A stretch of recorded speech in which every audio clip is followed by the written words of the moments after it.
এখানে মাদ্রাসার ছোট ছোট ভাইদের সাথে দেখা করলাম, তারাও অনেক খুশি আমাকে দেখে। সুন্দর একটা খেলার মাঠ আছে, সবাই খেলা খেলছে, দৃশ্যটা অনেক সুন্দর লাগছিল। এই বট গাছটা দেখলেই যেন কেমন একটা ভয় ভয় লাগে, কেমন জানি এই বট গাছটা একটু অদ্ভুত অদ্ভুত টাইপের।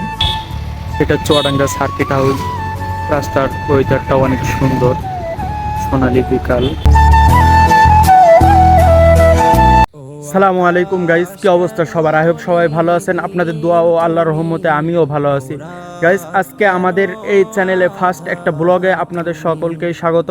গাইস, আজকে আমাদের এই ব্লগটা যে বিষয় নিয়ে হতে চলেছে সেটা হলো, আজকে আমি যাব চুয়াডাঙ্গায়, কারণ আমার এক বন্ধু আসছে, সে ঝিনাইদহ থেকে অনেক দূর থেকে আসছে, এই জন্য ওকে আর কি রিসিভ করতে যাব। গাইস, একটা কথা না বললেই নয়, আমাদের এই ভিডিওটা যদি ভালো লাগে অবশ্যই অবশ্যই আমাদের চ্যানেলটা সাবস্ক্রাইব করে এবং ভিডিওতে একটা লাইক দিয়ে আমাদের পাশেই থাকবেন পরবর্তী ভিডিও পাওয়ার জন্য। চলেন ভিডিওটা অনুভব করতে থাকেন।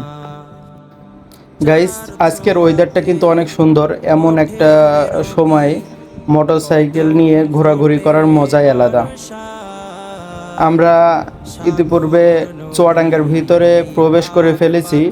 আমাদের বন্ধু জুবাইর ও ফোন দিয়েই যাচ্ছে, ও বলতেছে যে ও চলে এসছে, কিন্তু আমরা এখনো পৌঁছানো হয়নি। আমরা একটু তাড়াতাড়ি যাওয়ার চেষ্টা করব, দেখি আমাদের যাইতে কতটুকু সময় লাগে। রাস্তার পাশে অনেকেই খেলাধুলা করছে, অনেকদিন ফুটবল খেলা হয়নি, ফুটবল খেলা অনেক মিস করি। চলেন যাই, দেখি ও কোথায় আছে। ওই তো চলে এসছে, আমাদের জুবাইর ভাইকে ফাইনালি পেয়ে গেলাম। হ্যাঁ, আমরা অনেক খুশি, সেও অনেক খুশি, অনেক দিন পর দেখা। এবার আমরা চলে আসলাম মাদ্রাসায়। মাদ্রাসায় এসে সব ছাত্রদের সাথে দেখা, তারাও অনেক খুশি। হ্যাঁ, তাদের সাথে অনেক দিন পর দেখা, তারা অনেক খুশি। গাইস, আজকে ব্লগটা এই পর্যন্তই। যদি ভিডিওটা ভালো লাগে অবশ্যই অবশ্যই লাইক দিয়ে চ্যানেলটা সাবস্ক্রাইব করে আমাদের পাশেই থাকবেন। কোন সে প্রেমিক এমন করে সাজিয়েছে এ ধরা, ফুলে ফলে সবুজ শ্যামল।